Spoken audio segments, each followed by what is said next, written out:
Peggy even being really raised in her insular Black neighborhood of a Black elite population, I imagine growing up was also protected from a lot of interactions with white people who would want to do her harm. For Peggy Scott, we see her have the opportunity to travel down to Tuskegee, Alabama. I need the clothes to visit the new colored school in Tuskegee, headed by Mr. Booker T. Washington. For that scene, I really drew upon conversations that I've had with my father over the years, who is the same age that Emmett Till would be. What's the matter?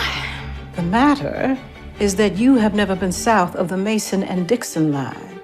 I remember growing up, my dad would tell me these stories about how different the South was from the North, and I couldn't even imagine it.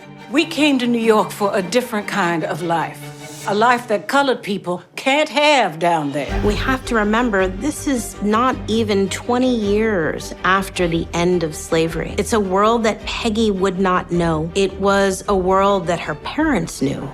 Does your father know where you're going? No, ma'am, it all just happened. But you don't seem to understand that once you cross that line, you are no longer human.